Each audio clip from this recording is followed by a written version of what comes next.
حضرت داؤد علیہ السلام کی قوم کے 70,000 آدمی عقبہ کے پاس سمندر کے کنارے ایلا نامی گاؤں میں رہتے تھے اور یہ لوگ بڑی فراخی اور خوشحالی کی زندگی بسر کرتے تھے۔ اللہ تعالیٰ نے ان لوگوں کا اس طرح امتحان لیا کہ ہفتہ کے دن مچھلی کا شکار ان لوگوں پر حرام فرما دیا اور ہفتے کے باقی دنوں میں یہ شکار حلال فرما دیا، مگر اس طرح ان لوگوں کو آزمائش میں مبتلا فرما دیا کہ سنیچر کے دن بے شمار مچھلیاں آتی تھی اور دوسرے دنوں میں نہیں آتی تھی کہ شیطان نے ان لوگوں کو یہ ہیلا بتا دیا کہ سمندر سے کچھ نالیاں نکال کر خشکی میں چند حوض بنا لو، اور جب سنیچر کے دن ان نالیوں کے ذریعے مچھلیاں حوض میں آ جائیں تو نالیوں کا منہ بند کر دو اور اس دن شکار نہ کرو، بلکہ دوسرے دن آسانی کے ساتھ ان مچھلیوں کو پکڑ لو۔ ان لوگوں کو یہ شیطانی ہیلا بازی پسند آ گئی اور ان لوگوں نے یہ نہیں سوچا کہ جب مچھلیاں نالیاں اور حوضوں میں مقید ہو گئیں کا شکار ہو گیا تو سنیچر ہی کے دن شکار کرنا پایا گیا جو ان کے لیے حرام تھا۔ اس موقع پر ان یہودیوں کے 3 گروہ ہو گئے۔ کچھ لوگ ایسے تھے جو شکار کے اس شیطانی ہیلا سے منع کرتے رہے اور ناراض و بیزار ہو کر شکار سے باز رہے، اور کچھ لوگ اس کام کو دل سے برا جان کر خاموش رہے۔ دوسروں کو منع نہ کرتے تھے بلکہ منع کرنے والوں سے یہ کہتے تھے کہ تم لوگ ایسی قوم کو کیوں نصیحت کرتے ہو جنہیں اللہ تعالیٰ ہلاک کرنے والا یا سخت سزا دینے والا ہے۔ اور کچھ وہ سرکش و نافرمان لوگ تھے جنہوں نے حکم خداوندی کی اعلانیہ مخالفت کی اور شیطان کی ہیلا بازی کو مان کر سنیچر کے دن شکار کر لیا اور ان مچھلیوں کو کھایا اور بیچا بھی۔ جب نافرمانوں نے منع کرنے کے باوجود شکار کر لیا تو منع کرنے والی جماعت نے کہا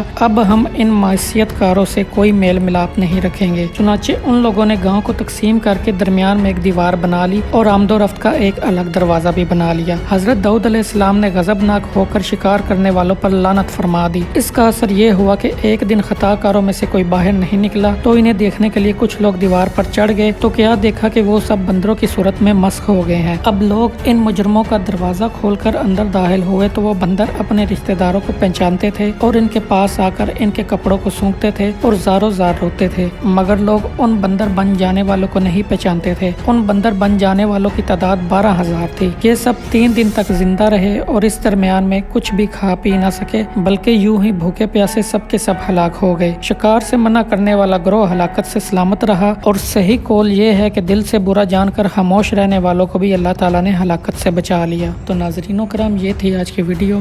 ملتے ہیں اگلی ایک ایسی ہی ویڈیو میں۔ اللہ حافظ۔